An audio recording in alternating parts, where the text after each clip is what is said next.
Mesdames, Messieurs, bonsoir. Merci de nous choisir et de nous préférer par rapport à ce nouveau décor. Vous êtes les bienvenus à cette édition d'information de la rédaction du journal télévisé de Guinée pour l'édition de 19h qu'on ouvre par l'audience que le Premier ministre a accordée à l'ambassadeur de Chine dans notre pays.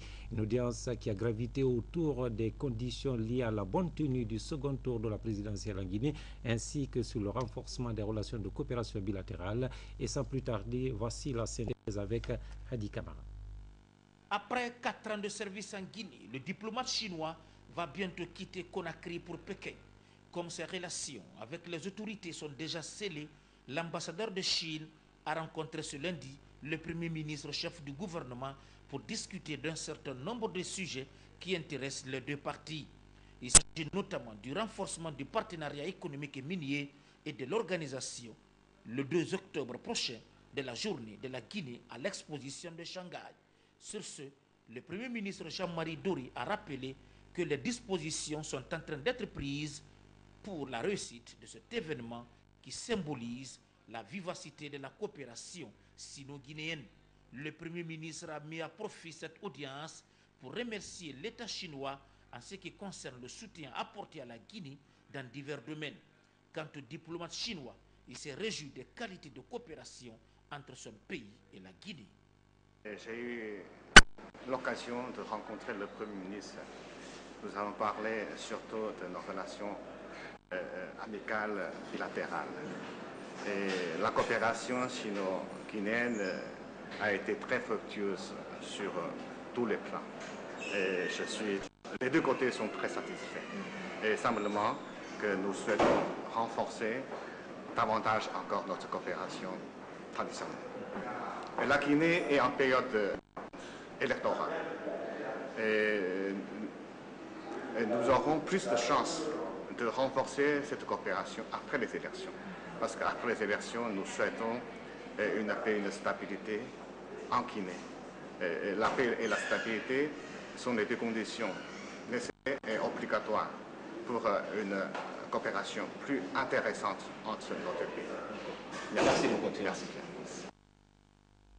Les images de Kabasouma qui sont commentées par Hadi Kamara. Dans l'actualité figure également en bonne place la remise solennelle par la société Sagem Sécurité à la CENI des documents électoraux tant attendus ces jours-ci. Il s'agit en fait des cartes alphanumériques et d'autres accessoires nécessaires au déroulement du scrutin pour le second tour de la présidentielle.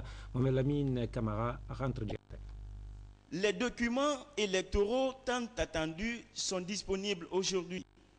Ces enveloppes contiennent des CD sur lesquels sont gravés les fiches électoraux. Ils ont été mis à la disposition de la Commission électorale nationale indépendante CENI par le ministre de l'Administration du territoire et des affaires politiques.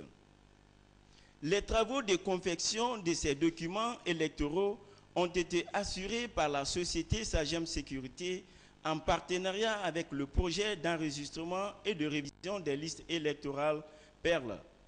La remise de ces fichiers électoraux vient ainsi assurer la CENI pour le choix de la date du second tour de la présidentielle en Guinée.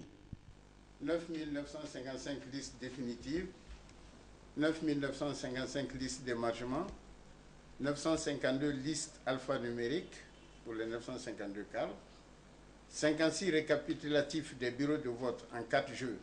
Un jeu signé par 3 membres du comité de validation qui avait été désigné à cet effet par la cellule technique de gestion du processus électoral.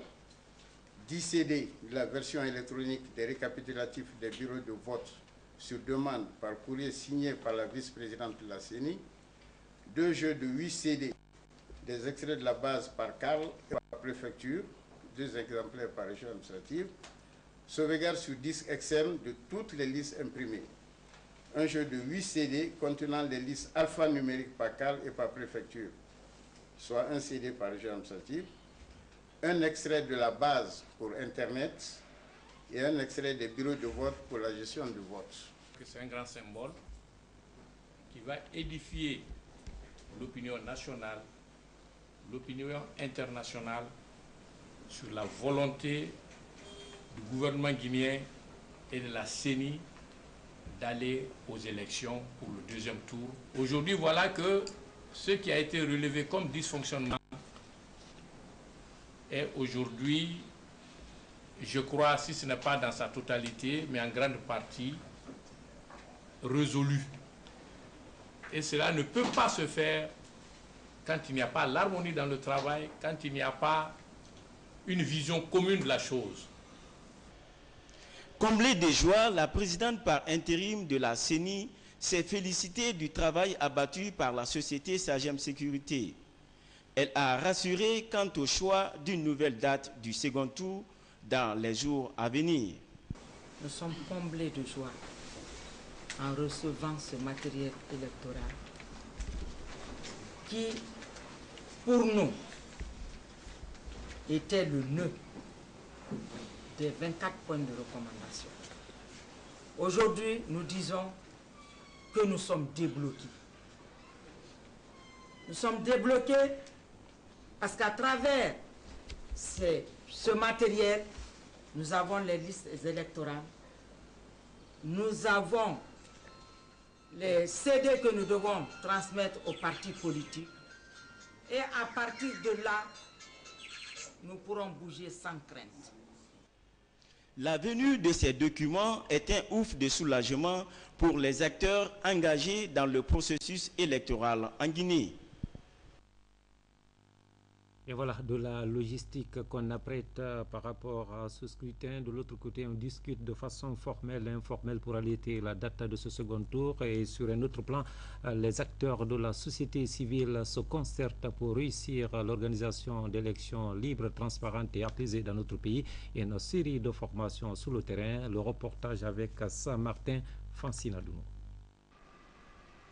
Les responsables du Conseil national des organisations de la société civile de Guinée se retrouvent de nouveau avec les superviseurs et moniteurs basés à l'intérieur du pays. C'est une rencontre d'information élargie à toutes les structures de l'institution.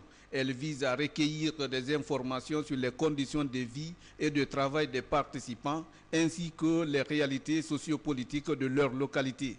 Le but est d'améliorer leur capacité de gestion du scrutin et de prévention des conflits post-électoraux. Nous avons fait un travail très sérieux qui nous a permis d'avoir des résultats très concordants avec les résultats au niveau de la CENI. On était très fiers de vous.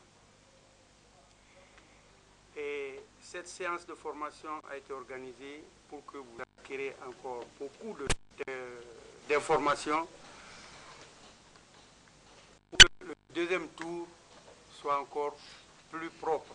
C'était reprendre contact avec les superviseurs, redonner les consignes sur une et faire la société civile le jour du scrutin. Face à la situation sociopolitique qui s'est dégradée les dernières 48 heures, le Conseil a envisagé un dispositif technique devant à accepter le résultat du second tour du scrutin présidentiel. Un observateur pour 5 bureaux de vote. Et là, l'observateur est chargé de nous transmettre en temps réel les résultats issus des 5 bureaux de vote pour nous permettre d'avoir les premières tendances et tout ça dans le but de mieux informer les citoyens par rapport au processus, mais également de garantir le vote des citoyens. Nous sommes engagés à bien faire le travail et à remonter à temps opportun toutes les informations sur toute l'étendue du territoire national. Un engagement qui traduit la volonté du Conseil national des organisations de la société civile de Guinée à contribuer au maintien de la paix. Reste dans le même registre pour parler de formation et de sensibilisation menée par les acteurs de la société civile pour nous faire écho cette fois-ci de cet atelier de formation à l'intention d'une 50aine de jeunes cadres leaders de la société civile, une formation à l'initiative du consortium des organisations de la société civile. On prépare ces jeunes à la prévention et à la gestion des conflits en période électorale. Le reportage est signé Abdoulaye Diallo Souribassila. 50 jeunes leaders issus des partis politiques des 5 communes de la capitale ont bénéficié de cette formation axée sur les techniques de prévention et de gestion des conflits. Ils ont pour mission principale de sensibiliser leurs compatriotes à la base sur la culture de la paix et la non-violence, surtout en période électorale. Cette initiative du consortium des organisations de la société civile vise à renforcer les capacités de la jeunesse guinéenne en matière de démocratie et de droits humains. Nous nous engageons à vulgariser nos acquis dans les communautés de base afin de bâtir une cité de paix et de progrès. Nous nous engageons également dans la réalisation des plans de développement local au profit des populations et s'impliquer dans la lutte contre l'ethnocentrisme et le régionalisme. Une participation active que les partenaires ont encouragée. Par ailleurs, ils ont promis d'aider la société civile à étendre ce genre de formation à travers le pays. Ces jeunes sont à présent disposés à véhiculer dans nos communes, quartiers, structures et services les messages de la paix et de la non-violence. Vous avez eu à échanger sur des thèmes importants et variés dont le but recherché est la participation de qualité des jeunes de toute sensibilité aux efforts de progrès du pays sans discrimination aucune. À l'issue de ces 3 jours d'échange d'idées avec ces jeunes leaders, les organisateurs gardent l'espoir que cette formation aura un impact positif sur la société guinéenne. Une société où le taux de risque d'affrontement entre les militants semble très élevé. Un problème qui nécessite une prise de conscience et l'implication de chaque citoyen, surtout en cette période électorale. Le dernier repère de cette édition de 19h nous permet de nous rendre dans le pays profond. Bientôt une base navale qui sera construite dans la préfecture de Forikaria, précisément à Benti. La pose de la première pierre de l'infrastructure a eu lieu récemment en présence des officiers et des officiers généraux de l'armée guinéenne. Le reportage est signé Mamadou Mal Diallo.